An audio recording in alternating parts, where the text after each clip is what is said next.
Man, I have never thrown bags of pea gravel into the back of my pickup truck so fast.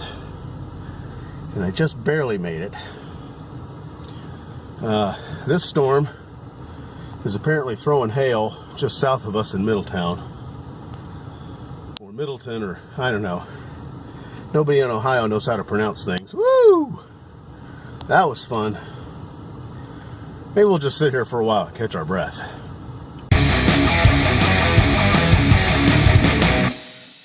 Hey everybody, welcome back to Rattlecan Guitar Restorations. I am James, and we are back. Well, we're back on schedule somewhat. I believe the literary line that would apply to this week is the best laid plans of mice and men. I'm going to assume that I would be the mouse. Anyways, it has been quite the eventful week. Nothing that, I shouldn't say nothing. A lot of what I had planned to do this week just didn't happen. You like that little mouse click there? Because I'm trying to get to all the stuff that happened here.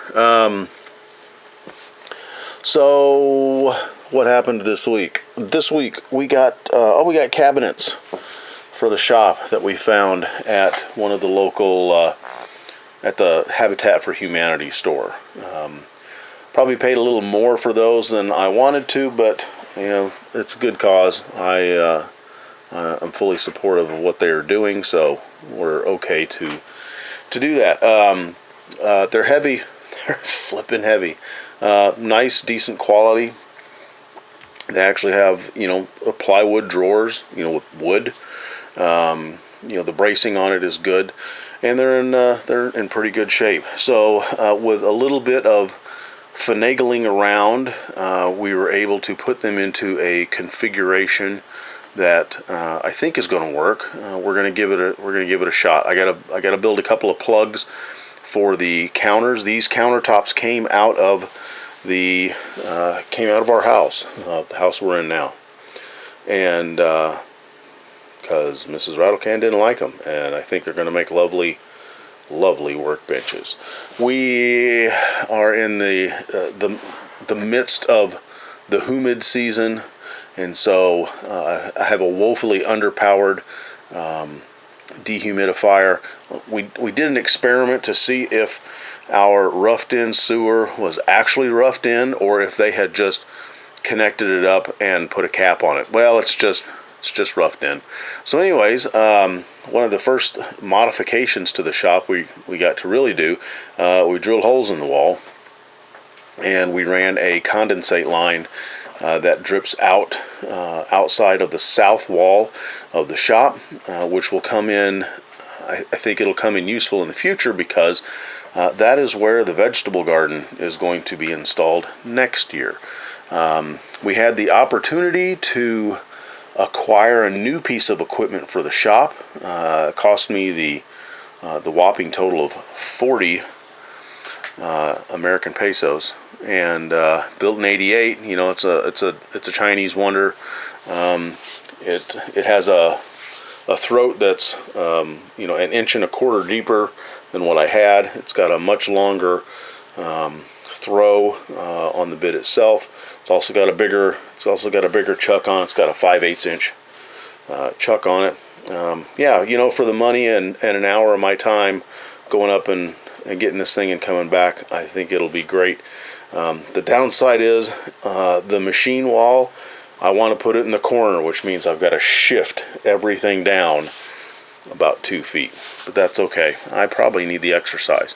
The other exciting thing that we're going to kind of geek out a little bit about is we have a new storage computer. Video tends to create a huge amount of storage difficulties, and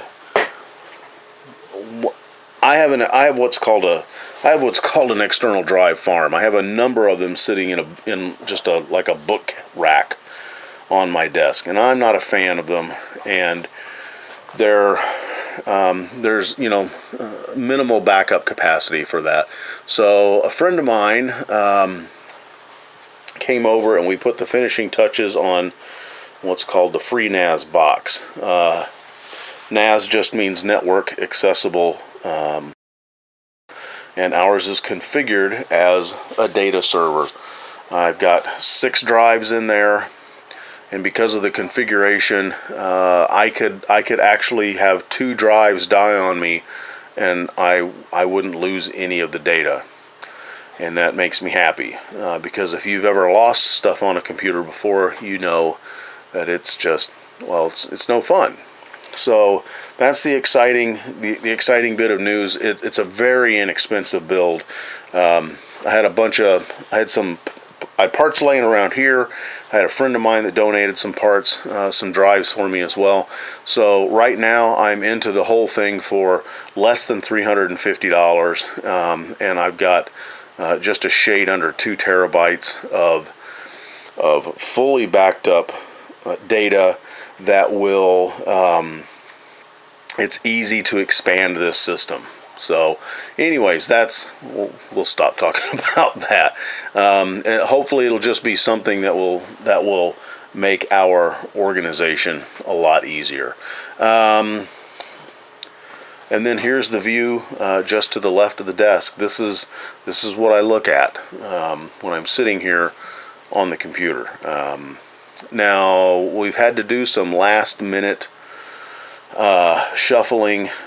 Mrs. Rattlecan has got some things that she would like to do here in the house, or outside of the house, and I kind of like her, so I've decided I would help her out. So I went and loaded literally a ton of stone into the truck today when it was, the heat index was like 105 today. It's just ridiculous outside.